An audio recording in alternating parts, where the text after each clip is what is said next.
Hello बच्चों, स्वागत है आपका हमारे चैनल पर्सनल ट्यूटर पे। मेरा नाम है ऐश्वर्या शर्मा एंड मैं आपको पढ़ाऊंगी chapter number 6 entertainment and history. इस चैप्टर में जो टॉपिक्स हम पढ़ने वाले हैं वो है why do we need entertainment, folk theatre, Marathi theatre, Indian film industry, entertainment and professional opportunities. Things that help refresh our minds and give a feeling of happiness are the source of entertainment. Various hobbies, games, drama films, writing, reading, etc. are the sources of entertainment.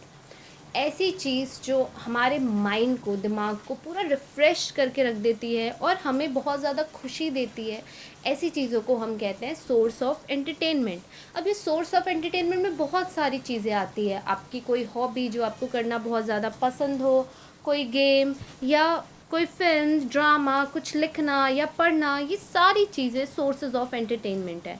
Y do we need entertainment? Actually हमें entertainment क्यों चाहिए होता है?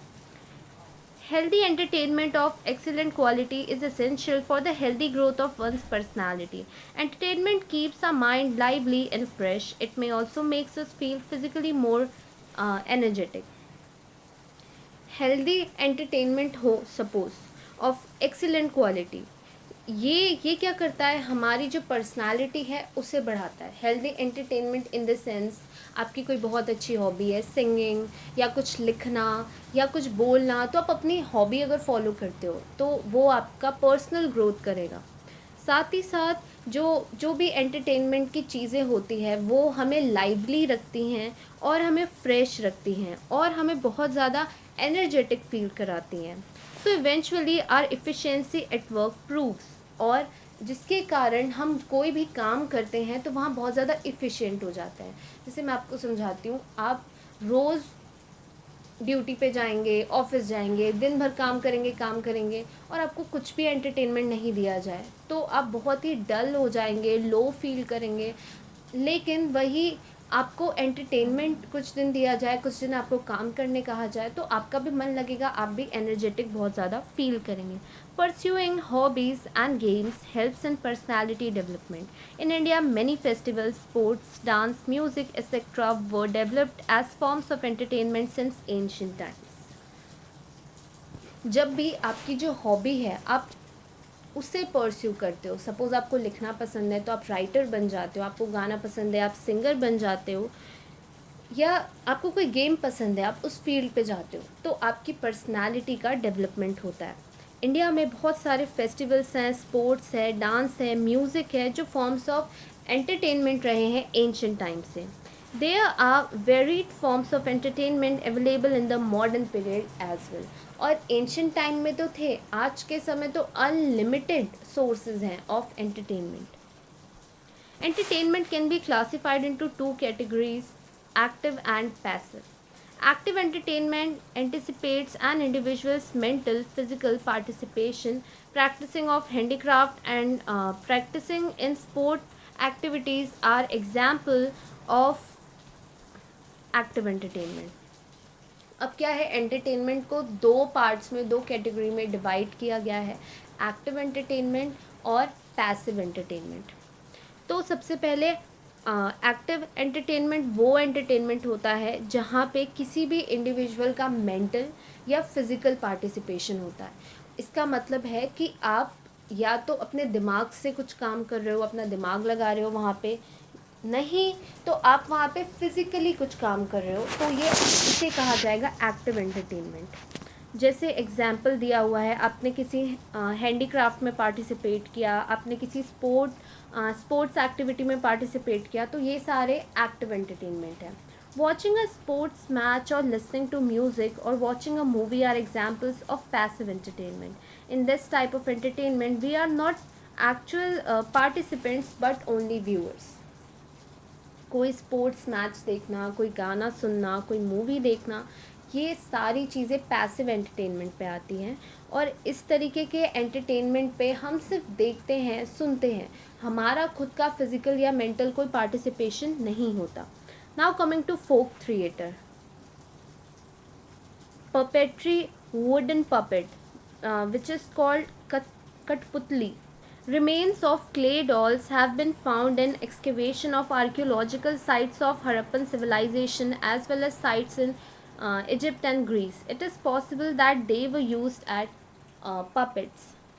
तो आप सबने कठपुतली के बारे में सुना होगा, देखा भी होगा. मेनली राजस्थान का जो हमें कल्चर दिखता है वहाँ पे कठपुतली डांस वगैरह हमें दिखता है.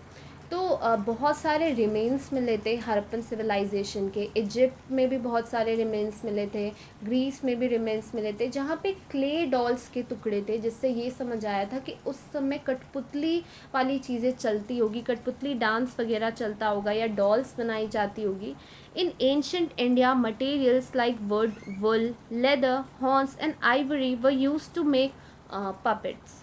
The Kathputli, a traditional art of puppetry in India, has two styles. One that developed in Rajasthan and the other in southern region of India. तो अगर हम एंशंट इंडिया की बात करें तो उस समय वुड से, वुल से, लेदर से, हॉर्न से, आइवरी से, ये सारी चीज़ें यूज़ करके कठपुतलियाँ बनाई जाती थी.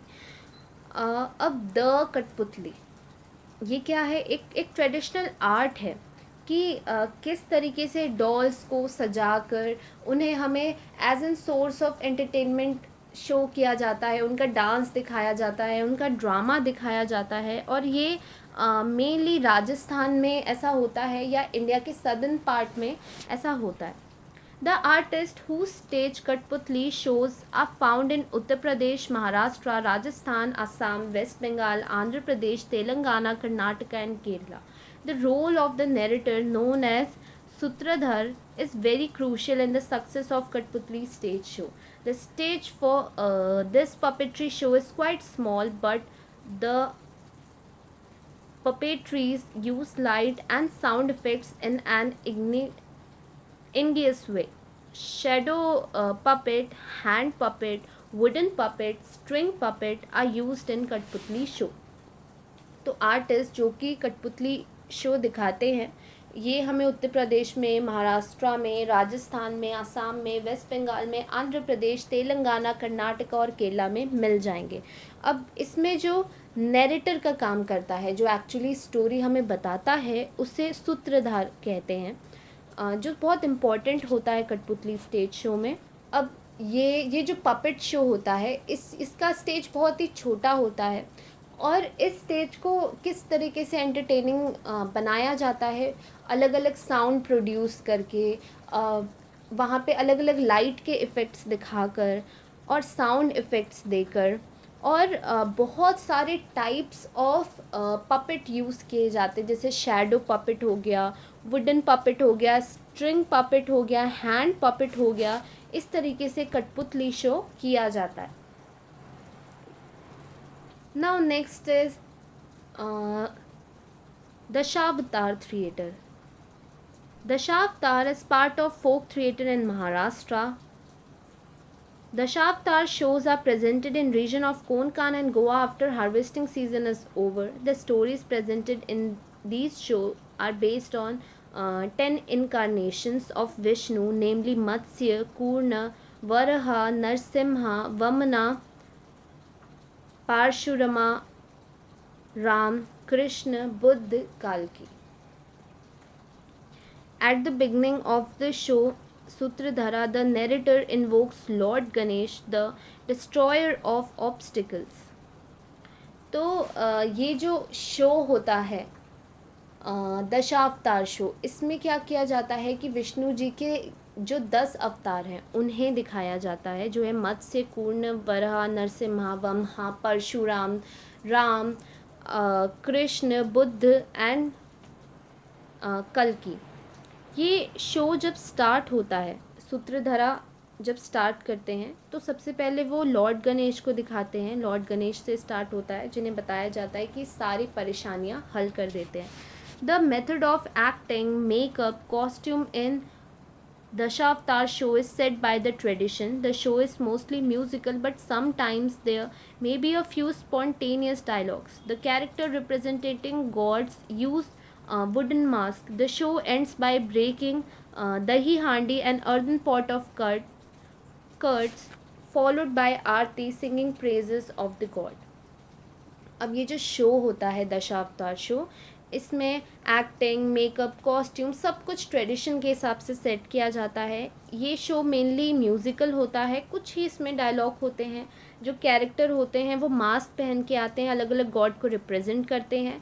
ये शो ख़त्म होने के बाद दही हांडी फोड़ी जाती है जिसमें कर्ड होता है बहुत सारा, और फिर आरती गाई जाती हैं जहाँ पे भगवान को प्रेज़ किया जाता है। In the 18th century, Shyamji Naik Kale started a fad of Dashavatar artists which used to perform all over Maharashtra. 18th century में श्यामजी नायक केल ने एक ग्रुप स्टार्ट किया था ऑफ दशावतार आर्टिस्ट जो पूरे महाराष्ट्र में परफॉर्म करते थे। Vishnudas Bhave, the pioneer of Marathi theatre, staged mythological plays by introducing some modification in the Dashavatar style. Thus, the origin of Marathi theatre can be traced back to Dashavatar tradition. अब जो विष्णुदास भावे थे, जो कि मराठी थिएटर जिन्होंने स्टार्ट किया है, वो माइथोलॉजिकल प्लेस करवाते थे, और उन्होंने ही ये जो दशावतार स्टाइल था इसमें बहुत ज़्यादा मॉडिफिकेशन किया था। तो हम कह सकते हैं इस दशावतार ट्रेडिशन से ही मराठी थिएटर का ओरिजिन हुआ। Now coming to bhajan, singing devotional songs. To sing songs in praise of God and chanting God's name accompanied by instrument like tal, mridangam, pakhwaj is known as bhajan. There are two types of bhajan, chakri bhajan and songi bhajan. अब next आता है भजन। क्या होता है भजन? मतलब होता है God को प्रेस करना, उनका नाम जपना, और साथ ही साथ हाथ से ताली बजाना। इसे कम्प्लीटली भजन कहा जाता है। दो तरीके के भजन होते हैं, चाकरी भजन और सौंगी भजन। चाकरी भजन क्या होता है? Devotee keep moving in circular fashion and sing without breaking. और सौंगी भजन होता है the singer actor act as devotees and deliver dialogue in the form of devotional song. अब जो चक्री भजन होता है उसमें जो भक्त होते हैं वो सर्कुलर फैशन में गाते हुए घूमते हैं। एंड नेक्स्ट जो सौंगी भजन होता है उसमें सिंगर या एक्टर होते हैं जो भक्त की तरह एक्ट करते हैं और साथ ही साथ उस सॉन्ग के साथ कुछ डायलॉग्स भी बोलते हैं। Tukoji Maharaj introduced a new form of bhajan known as khanjari bhajan. और जो तुकोजी महाराज थे उन्होंने एक नया तरीके का भजन इंट्रोड्यूस किया था, khanjari bhajan. In North India the bhajans compose by Sant Tulsidas, the great poet Surdas, Sant Mirabai and Sant Kabir are very popular.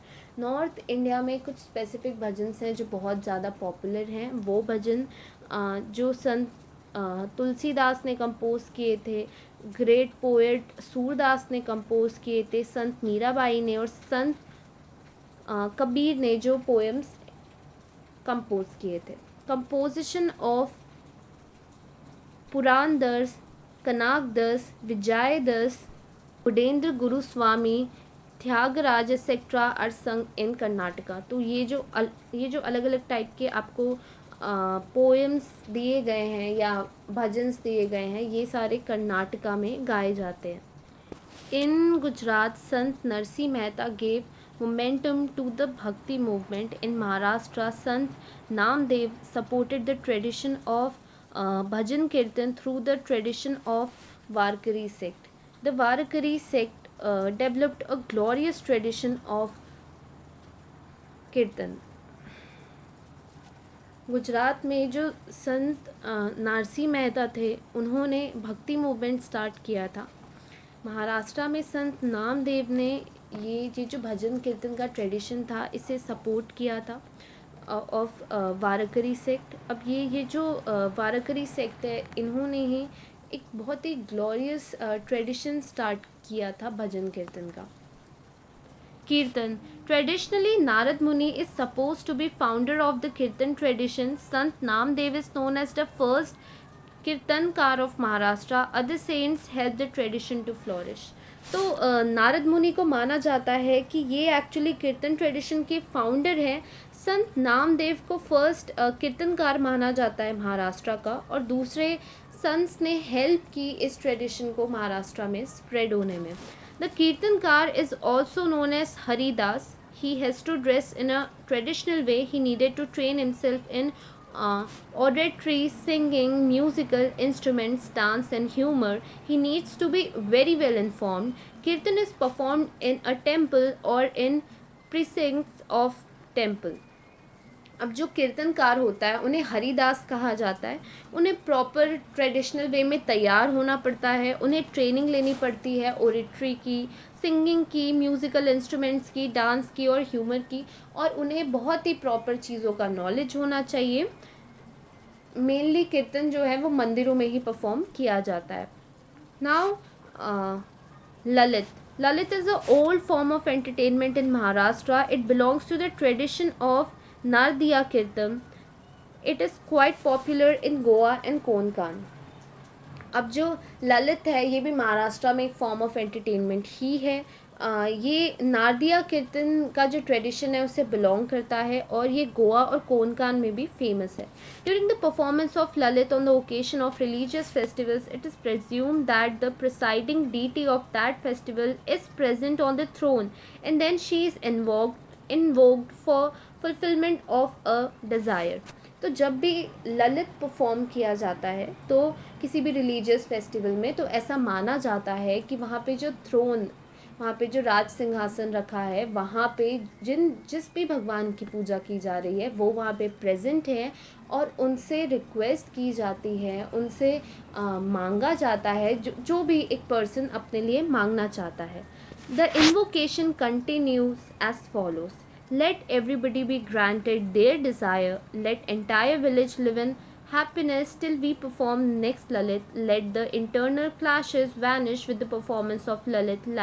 Let nobody's mind be spoiled with prejudice. Let all transactions happen with clear minds. Let the community's behavior be pure.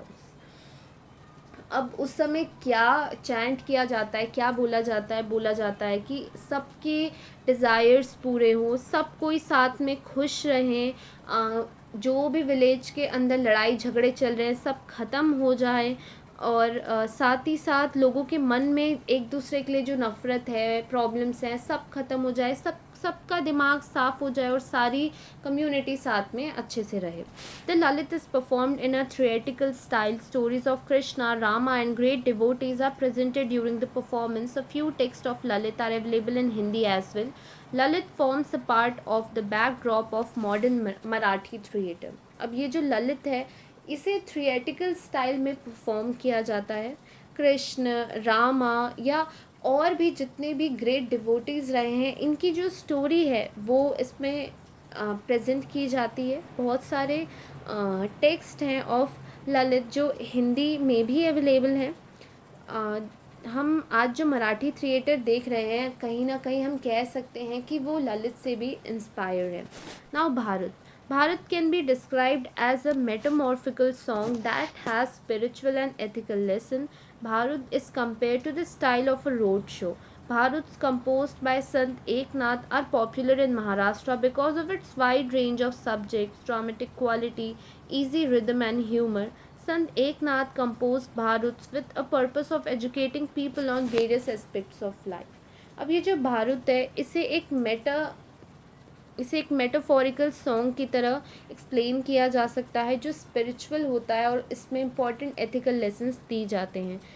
आप भारत को एक road show की तरह से compare कर सकते हो. अब जो भी भारत लिखे गए हैं वो कंपोज किए हैं संत एकनाथ ने जो कि महाराष्ट्र में बहुत ज़्यादा पॉपुलर हैं अपने subjects, dramatic quality, easy rhythm और ह्यूमर के लिए. संत एकनाथ ने भारत कंपोज किए थे ताकि वो लोगों को अलग अलग जीवन की, लाइफ की चीज़ों में एजुकेट कर सके, उन्हें सही जो गाइडेंस है वो प्रोवाइड करवा सकें. Now next is Tamasha. Tamasha is a Persian word. It means pleasing sight. Tamasha developed as an independent art form in 18th century by absorbing various traits of folk theatre and classic art. अब ये जो तमाशा की बात करिए ये actually एक Persian word है जिसका मतलब होता है प्लीजिंग साइट, आँखों को कुछ अच्छा दिखना. और ये डेवलप हुआ था as an independent art form 18th century में, जिसमें बहुत सारे फोक थिएटर और क्लासिकल आर्ट्स भी इंक्लूड किए गए थे. There are two types of traditional tamasha, sangeet bari and ढोला कीचा फर. Dance and music are more important than drama as a Sangeet Bari. Tamasha with drama as the main part was developed later. अब दो तरीके के ट्रेडिशनल तमाशा होते हैं, एक संगीत बारी और दूसरा है ढोला कीचा फर. डांस और म्यूज़िक बहुत ही इम्पॉर्टेंट होता है ड्रामा में इन अ संगीत बारी, और साथ ही साथ इसमें इंक्लूडेड होता है वग, the dramatic part, little letter. मतलब ये जो वग इंक्लूड हुआ था ड्रामा में, ये थोड़े बाद में हुआ था, स्टार्टिंग में ऐसा कुछ भी नहीं था. द वग becomes very lively and entertaining because of its spontaneous humor. The show begins by singing praise of Lord Ganesh known as Gana. और वग इसलिए इम्पॉर्टेंट है क्योंकि उसमें बहुत ज़्यादा ह्यूमर होता है, तो वो लोगों के लिए एंटरटेनिंग हो जाता है. और कोई भी ऐसा शो स्टार्ट होता है पहले लॉर्ड गणेश के को प्रेस करके, उनके लिए भजन गाकर, नोन एज गना.